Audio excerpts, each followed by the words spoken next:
Eu não conheço ninguém que deu muito certo que trabalha pouco. Não é uma Também não. coisa, sabe? O trabalhar bastante, trabalhar muito, não é tudo. Se fosse tudo, todo mundo que trabalha muito Sim. teria prosperado. Claro. Mas todas as pessoas que eu conheço que construíram alguma coisa relevante, elas eram chegadas ao labor. Elas gostavam de trabalhar e, de preferência, elas se apaixonavam por aquilo que ela estava fazendo. Ela atribuía algum significado àquilo que ela estava fazendo, o que fazia com que ela fizesse aquilo por muitas horas por dia, repetidamente. Então, trabalhar bastante, ela não é assim a garantia do que você vai se prosperar e enriquecer. Mas todas as pessoas que eu conheço que começaram do zero, que construíram seu negócio, trabalhavam bastante. Então, acho que esse é um ponto. Um outro ponto que eu vejo é alguém que não seguiu o padrão. Porque o padrão, se você for pegar ali a lista de todo mundo que enriqueceu, você vai ver que a maioria são empreendedores, depois você vai para atletas, depois você vai para artistas. Raramente, é um percentual muito pequeno, que são aqueles caras que chegam no topo da cadeia corporativa e enriquecem como executivos. Esses são uma minoria. Agora, o restante da pirâmide não vai enriquecer. Então, se a gente tem todo um modelo tradicional, um modelo de ensino tradicional, todo um status quo da sociedade que te conduz ou a ser um funcionário público ou a ser um funcionário CLT, ou seja, o cara que conseguiu se desgarrar desta linha de montagem e teve a coragem de, cara, sei lá, ser um atleta, porque o cara para ser atleta tem que ter coragem. Sim. Durante um bom tempo, um atleta e um artista convive com olhares atravessados, convive com olhares desconfiados como quem pensa que ele é um vagabundo. Você entendeu? E ele tem que ter uma convicção muito grande durante um período para conseguir atravessar esse processo, até ele começar a ter um resultado e ser reconhecido. Então, e muitos não conseguem ser reconhecidos nunca, jamais.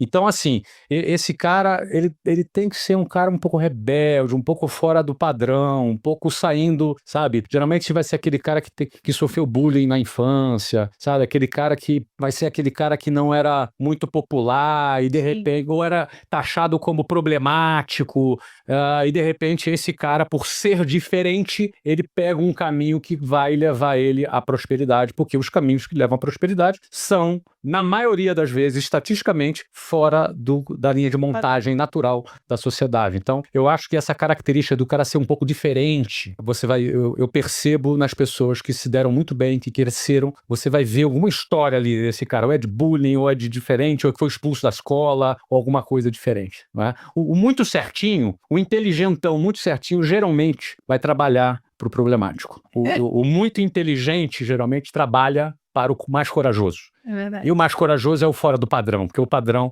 é diferente. Então, eu também citaria essa característica aí que tem. Outra coisa é o cara um pouco obcecado. Todo cara que deu certo, ele é um cara meio obcecado, entendeu? É uma palavra negativa, obcecado, parece uma coisa... pode não ser saudável em alguns momentos, não é? Mas ele é um cara que não tira as coisas facilmente da cabeça. Ele é meio obcecado com aquilo. Ele acorda pensando naquilo, ele dorme pensando. São características que me vieram à mente agora de pessoas que eu conheço que deram certo. Você percebe essas características em comum. O que me veio aqui é que o cara que fica milionário, a mulher que fica milionária, ele é como um carro que é abastecido com combustível diferente. Então, assim, o combustível de quem fica milionário é diferente. É a mesma pessoa, mas ele é abastecido com combustível diferente. E eu acho que quem fica milionário no Brasil é alguém que é abastecido com ódio, raiva ou uma obsessão e muito tesão, assim, por alguma coisa. Eu acho que essa pessoa fica rica. As outras pessoas, na minha opinião, elas têm muito mais dificuldade de atingir algum resultado muito diferente. Por quê? Porque se a gente for olhar sob a ótica de uma pirâmide financeira no Brasil ou no mundo, você sempre vai ver que no topo da pirâmide você tem poucas pessoas muito ricas e você tem uma base da pirâmide com muita gente que não tem um grande patrimônio. O que a gente enxerga numa pirâmide dessa? A gente vê que a minoria vai chegar num grande resultado, mas a maioria pensa da mesma forma. Então, para essa pessoa ter um resultado diferente das outras, ela vai ter que fazer alguma coisa diferente das outras. E para ela fazer alguma coisa diferente das outras, ela vai ter que se fazer perguntas diferentes das outras. E ela vai ter que criar afirmações também diferentes das outras. Então, para mim, quem de alguma forma fica milionário é quem faz a segunda pergunta. A primeira pergunta é a que todo mundo faz. Agora, a segunda pergunta é a que pouca gente faz. Então, a segunda pergunta seria esse segundo grau de pensamento, mas talvez de uma forma menos filosófica e muito mais instintiva. Porque quando o Flávio falou do cara que sofre bullying ou tem algum pensamento diferente, eu também, as pessoas que eu conheço que são ricas, elas têm um probleminha, cara.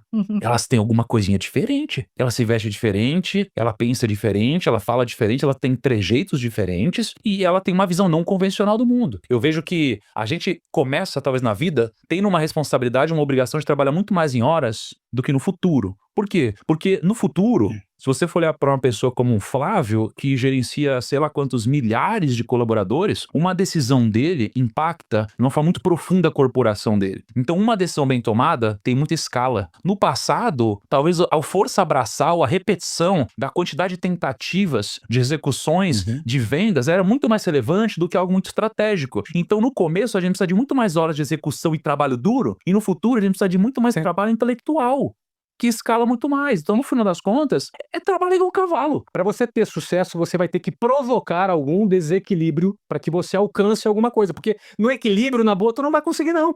Então vai ter que ser uma superação, vai ter que ser um trabalho extra, vai ter que ser uma ideia genial que tu teve às 3 horas da manhã, vai ter que ser, sabe, um insight que você teve com a tua equipe, a equipe unida trabalhar. Ou seja, você precisa provocar um desequilíbrio na tua vida para alcançar alguma coisa.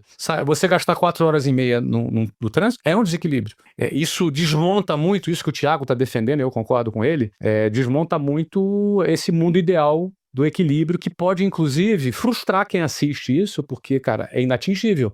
É inatingível, né? A pessoa que constrói patrimônio ao longo da vida, ela tá pensando em mais do que, cara, vou fazer um negocinho aqui e vou ganhar um dinheiro. Você, por exemplo, não pensou só em ganhar um dinheiro com venda, você quis criar um negócio. E aí depois você foi pra visão do equity, de fazer esse negócio ter valor de mercado, para que ele possa ser vendável. Aí você vendeu, aí você comprou de novo. Aí você foi fazer outros negócios. Sempre com essa visão de que, olha, eu vou ganhar um dinheiro aqui, mas o principal tá no valor da empresa que eu tô criando. Ninguém vence esse jogo pensando no curto prazo. Mas existe aqui alguns aspectos do pensar em longo prazo que eu diria para você que, se o cara não estiver atento, ele pode fazer tudo certo com o dinheiro dele, pensar no longo prazo com o dinheiro dele, mas ele se ferrar. Por exemplo, uma boa fórmula para ficar pobre: divórcio. Para ficar muito pobre, o segundo divórcio.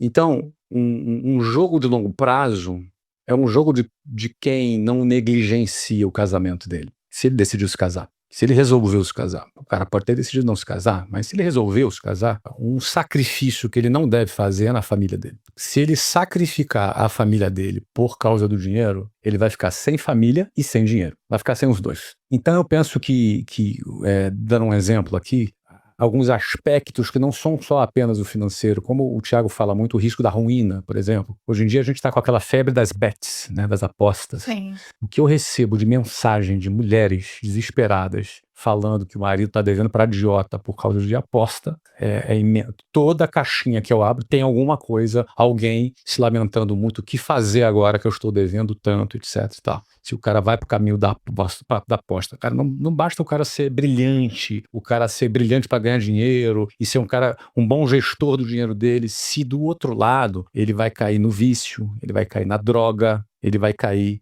em negligenciar a família dele. Então, eu não estou nem defendendo o aspecto moral dessas questões, estou defendendo o aspecto financeiro dessas questões. Pragmático. Sendo pragmático, não é? Cuide bem da sua família.